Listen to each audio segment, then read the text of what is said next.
10th के बच्चों को सबसे मुश्किल जो चैप्टर लगता है वो है चैप्टर 8 ट्रिगोनोमेट्री।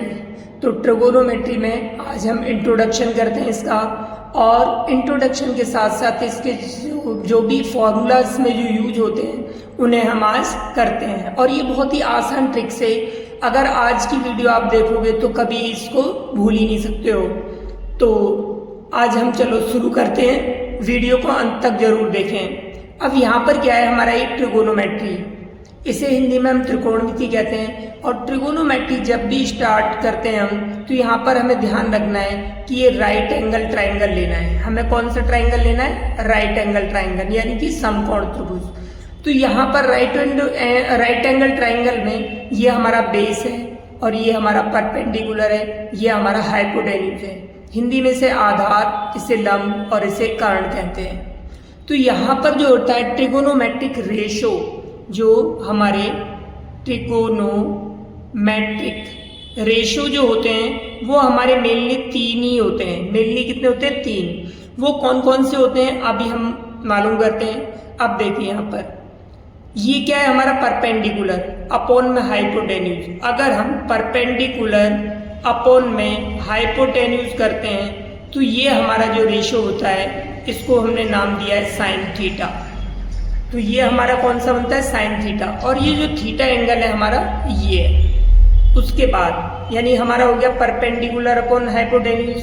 अब हम बेस अपॉन हाइपोटेन्यूज लेते हैं, बेस अपॉन में हाइपोटेन्यूज।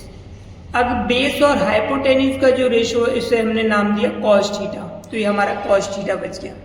अब हमारे पास परपेंडिकुलर हाइपोटेन्यूज का रेशो हो गया, बेस हाइपोटेन्यूज का रेशो हो गया। अब हमारे पास बचा लंब और यानी कि परपेंडिकुलर अपॉन बेस का। तो ये हो गया हमारे पास परपेंडिकुलर अपॉन में बेस। तो इसका जो बनता है वो बनता है हमारा tan थीटा। तो हमारे मेनली ये 3 ही होते हैं।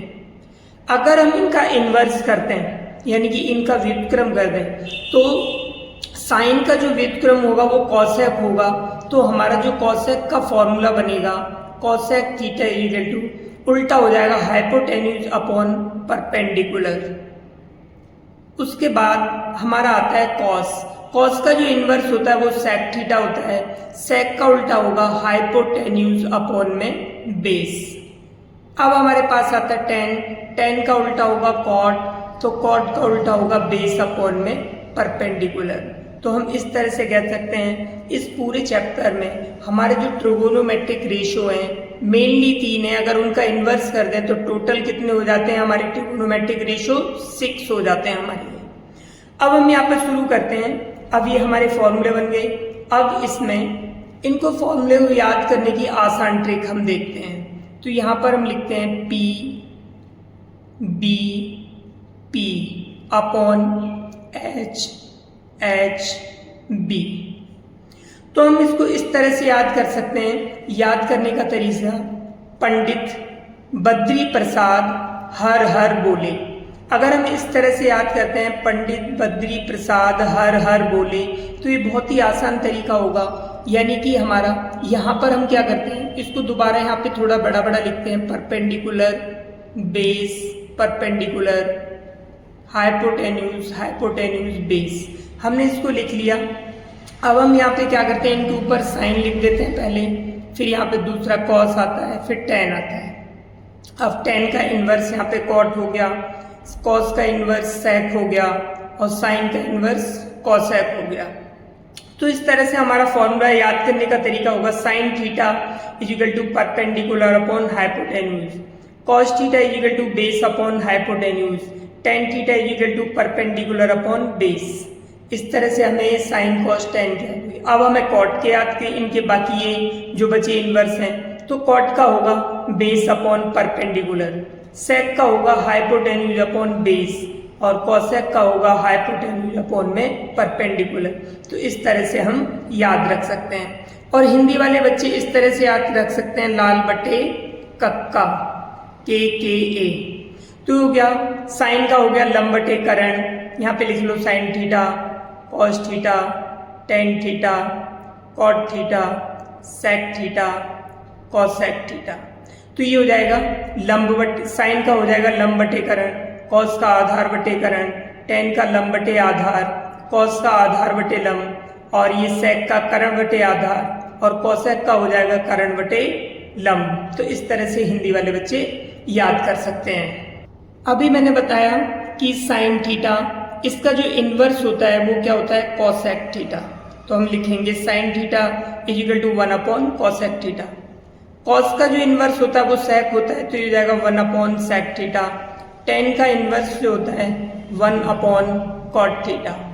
उसके बाद कॉट आता है, कॉट का होगा 1 अपॉन में टेन थीटा। टेन का इन्वर्स कॉट होता है तो कॉट का टेन होगा। अब ये सेक थीटा, यानी कि सेक का इन्वर्स क्या होता है, कॉस, तो 1 अपॉन कॉस थीटा, और कॉस का inverse sec, cosec, cosec theta 1 upon sine theta. इस तरह से हम कर सकते हैं, यानी कि साइन का इन्वर्स कॉसेक और कॉसेक का इन्वर्स साइन, कॉस का इन्वर्स सेक, सेक का इन्वर्स कॉस, टेन का इन्वर्स कॉट, कॉट का इन्वर्स टेन। तो इस तरह से हमारे ये इन्वर्स हो गए। यहाँ पर जो थीटा हमने जो यूज किया है वो थीटा ये वाला एंगल है।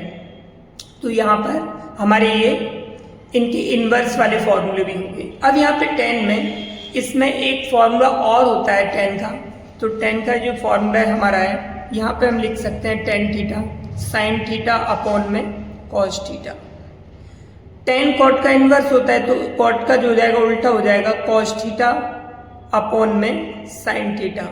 तो इस तरह से हमारे फॉर्मूले हो गए।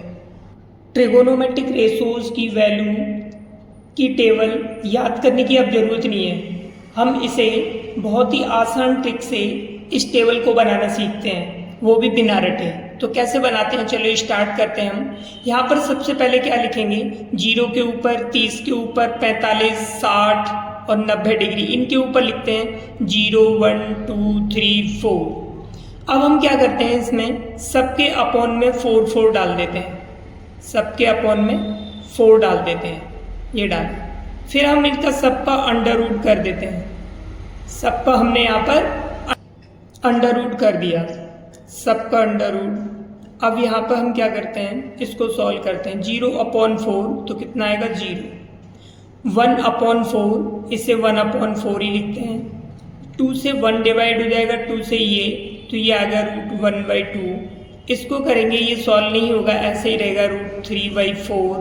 4 से 4 कैंसिल होगा 1, तो ये रूट 1 आ गया। अब हम क्या करते हैं, यहाँ पे अंडर रूट 0 को सॉल्व करेंगे तो 0 आएगा। 1/4, 1 का अंडर रूट करेंगे 1 आएगा, 4 का अंडर रूट करेंगे 2 आएगा, 1 का अंडर रूट करेंगे 1 आएगा, 2 का अंडर रूट निकलेगा नहीं, इसलिए इसे हम रूट 2 लिख देंगे। उसके बाद आता है हमारा अंडर रूट 3 हो जाएगा, ये 3 का अंडर रूट होगा नहीं, 4 का अंडर रूट निकालेंगे 2 हो जाएगा, under root 1 is equal to 1 हो गया। इस तरह से हमारे पास साइन 0 की वैल्यू 0, साइन 30 की वैल्यू 1/2, साइन 45 की वैल्यू 1/√2, साइन 60 की वैल्यू √3/2, साइन 90 की वैल्यू 0। इस तरह से हमारी ये सारी वैल्यूज आ गई साइन की। हमें साइन की वैल्यू आ गई, अब हम बाकी वैल्यू बड़ी आसानी से निकालेंगे। अब हम यहाँ पे देखते हैं ये कॉस की वैल्यू निकालनी है, तो हम इस टेबल को उल्टा लिखना स्टार्ट कर देंगे। तो यहाँ से स्टार्ट 90 से स्टार्ट करेंगे, यहाँ पे आ गया 90, फिर यहाँ से स्टार्ट अंडर रूट 3/2, 1/√2, 1/2 और ये 0। इस तरह से हमारे पास कॉस की वैल्यू हो गई। अब हम क्या करते हैं, यहाँ पर टेन की वैल्यू, अभी हमने एक फॉर्मूला पढ़ा था, tan theta is equal to sine theta upon cos theta. तो इसकी वैल्यू अगर हम साइन की वैल्यू को कॉस की वैल्यू से डिवाइड करते हैं तो हमारे पास टेन की वैल्यू आ जाती है। जैसे कि साइन 0 की वैल्यू 0 और साइन 1 की वैल्यू 1। तो अगर हम यहाँ पर टेन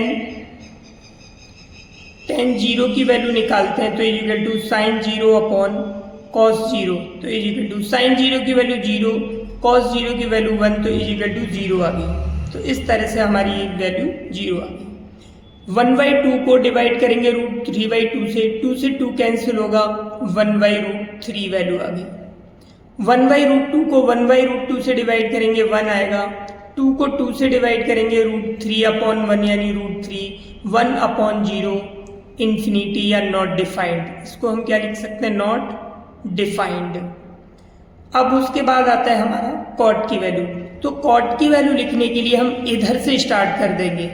जब हमारे पास साइन की वैल्यू थी, कॉस की लिखी, तो हमने इधर से स्टार्ट कर दिया। अब कॉट की निकालेंगे, इधर से स्टार्ट कर दो, इन्फिनिटी √3 1/√3 0 का 0। उसके बाद अब हमें निकालनी है किसकी वैल्यू, सेक की वैल्यू। सेक क्या होता है, सेक होता है कॉस का इनवर्स।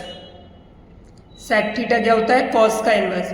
तो सेक की वैल्यू निकालनी, कॉस का इनवर्स कर दो, 1 का इनवर्स यानी उल्टा करेंगे 1, इसका इनवर्स 2/√3, इसका इनवर्स √2/1 यानी √2, इसका उल्टा करेंगे 2/1 2, और इसका करेंगे 0 का उल्टा होगा नॉट डिफाइंड यानी इन्फिनिटी। अब हम यहाँ पर कॉसेक की वैल्यू लेते हैं। तो कॉसेक की वैल्यू लिखने की इधर से उल्टा लिख दो, तो इन्फिनिटी 2√2 2/√3 और ये 1। इस तरह से आसान ट्रिक से हमसे आराम से समझ सकते हैं कि टेबल बना करके फिर हम वैल्यू बना सकते हैं। वैसे तो हमें ये टेबल याद हो जाए तो ज़्यादा बेटर है, अगर नहीं याद हो पाती तो इस तरह से टेबल बना कर तुम कर सकते हो। अगर कहीं पे भी कंफ्यूजन हो तो टेबल बना लो, उसके बाद में क्वेश्चन सॉल्व कर लो। अब यहाँ पे जैसे हमने कॉसेक की वैल्यू निकाली है, तो कॉसेक की वैल्यू हमने क्या किया था, सेक की वैल्यू उसको उल्टा लिखना स्टार्ट किया था।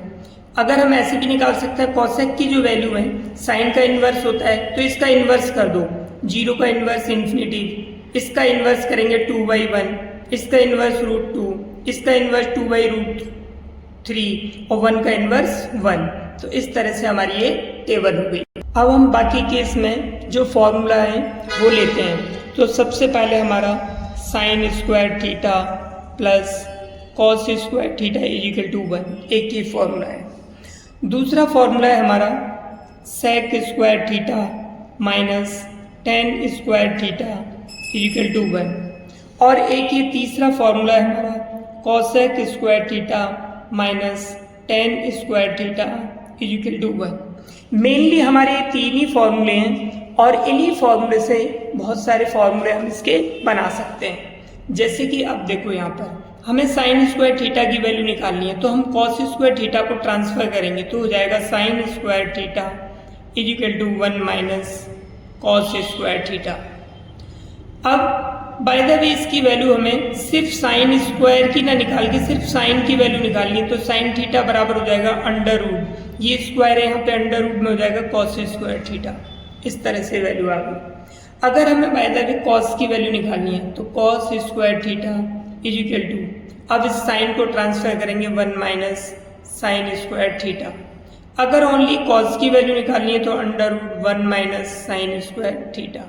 तो इस तरह से हम ये बाकी की वैल्यू भी निकाल सकते हैं। तो मेनली हमारा ये फॉर्मूला है, बाकी एक ये फॉर्मूला बन गया, एक ये बन गया, ये इस तरह से हमारे फॉर्मूला बन गए। अब हम इसमें देखते हैं, तो इसमें जो फॉर्मूला बनाते हैं हम बनाते हैं सेक स्क्वायर थीटा की वैल्यू निकालते हैं, ओनली सेक स्क्वायर थीटा की। तो टेन स्क्वायर थीटा को इधर ट्रांसफर करेंगे तो ये माइनस का इधर आके प्लस का हो जाएगा। अगर हम सेक थीटा की वैल्यू निकालते हैं तो स्क्वायर हटाएंगे तो यहाँ पे √ हो जाएगा 1 + टेन स्क्वायर थीटा। अब हम टेन की वैल्यू निकालते हैं माइनस टेन स्क्वायर थीटा = ये हो जाएगा 1 माइनस सेक स्क्वायर थीटा। यहाँ माइनस है, इस माइनस को हम हटा देते हैं, तो यहाँ से हम माइनस कॉमन ले लेते हैं। माइनस कॉमन लेंगे तो ये प्लस का हो जाएगा सेक, और ये 1 माइनस का हो जाएगा, यानी कि ये आगे पीछे हो जाएंगे। माइनस से माइनस कैंसिल हो जाएगा, तो tan square theta = sec square theta minus 1। हम डायरेक्ट लिख सकते हैं tan square theta = sec square theta minus 1।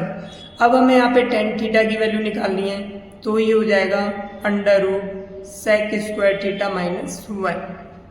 अब हम यहाँ पर लेते हैं इसकी कॉसेक स्क्वायर थीटा की वैल्यू, कॉसेक स्क्वायर थीटा = यहाँ पर सॉरी गलती होगी, यहाँ पे कॉट स्क्वायर थीटा आता है। ये क्या आता है? Cot square theta.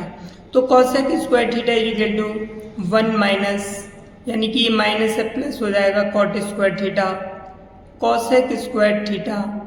अब यहाँ पे कॉस थीटा की वैल्यू निकालते हैं, तो √1 + कॉट स्क्वायर थीटा। यहाँ पे कॉट स्क्वायर थीटा की वैल्यू निकालेंगे, यहाँ माइनस है तो पहले कोसेक आ जाएगा, कोसेक स्क्वायर थीटा -1, जैसे कि हमने यहाँ पे किया था, माइनस से माइनस कैंसिल हो गया तो मैंने यहाँ पे डायरेक्ट लिख दिया है। अब यहाँ पे कॉट थीटा की वैल्यू निकालेंगे तो under root cosec square theta -1। तो इस तरह से हमारे पास में इसके ये सारे फॉर्मूले हैं। तो इस तरह से इस चैप्टर में जो फॉर्मूले थे वो मैंने लिख दिए हैं और बड़ी आसानी से आप समझ गए होंगे। अगर ये वीडियो आपको पसंद आई हो या फिर इससे कुछ नॉलेज मिली हो तो चैनल को सब्सक्राइब जरूर कर दें और वीडियो को लाइक करें।